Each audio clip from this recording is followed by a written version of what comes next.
A bustling day at the City Zoo entrance, filled with laughter and the excited chatter of families ready for adventure. Welcome to City Zoo. The sign promises a day of wonder and delight.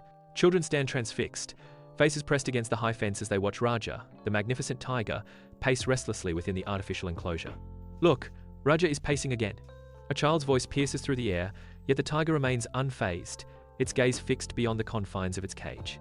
In the quiet of night, Mr. Jones sits alone in his office, watching over his charges. The zoo's silence is broken only by Raja's distant roars, echoing through the empty corridors. Mr. Jones' face is etched with worry as he mutters, "Raja, increased restlessness. Appetite normal." In a dream, Raja roams free through lush green forests, filled with a symphony of exotic birds. The tiger experiences the joy of its natural habitat, a world of vibrant colors and boundless space. Raja chases prey with effortless grace, embodying its true nature as a powerful hunter. It swims powerfully in a clear river, interacting with other tigers in playful displays of dominance. Raja continues its restless pacing, its gaze unwavering on the distant horizon. Mr. Jones approaches, offering a bucket of meat, but Raja remains indifferent, its focus unbroken. With reluctance, Raja finally approaches the offering, a hint of its primal instincts momentarily awakened. In a poignant, Raja's eyes reveal a profound sadness, a silent yearning for a life beyond its confines. A lone elephant stands in his enclosure, a symbol of displacement and longing. Children point and snap pictures, oblivious to the depth of his sorrow. The sounds of the city clash with the memory of his lost home. Anna stares intently at the monitor, her concern growing as she observes the elephant's withdrawn posture. He seems so withdrawn. I'm worried about him. Mark leans against the desk, his casual demeanor clashing with Anna's distress. He's just an elephant. He has food and shelter. What more could he want? Anna responds with conviction, "I don't think it's that simple." In the quiet of the night, Anna sits, sketching the sleeping elephant with focused calm. Even in sleep, the elephant stirs, his massive form restless with untold stories. The scene shifts to a lush African landscape.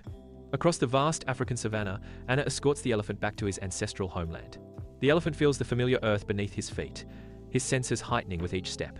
Released into the vast savanna, the elephant pauses, sensing his newfound freedom. With a triumphant trumpet, he charges forward, embracing his return to the wild. Anna watches him disappear into the golden sunset, a tear tracing a path down her cheek. Under the radiant African sun, Zola bursts with youthful energy, galloping freely across the vast savanna with her herd. The sun-drenched plains become a stage for Zola's joyful existence, her every movement echoing the freedom of the wild. Confined within her enclosure, Zola stands, her gaze drawn to the distant horizon. Sheldon approaches, moving slowly. Under the cover of night, Zola and Sheldon stand in silence, the moonlight painting their pensive faces. Zola lifts her gaze towards the heavens, her eyes reflecting a deep yearning for something beyond.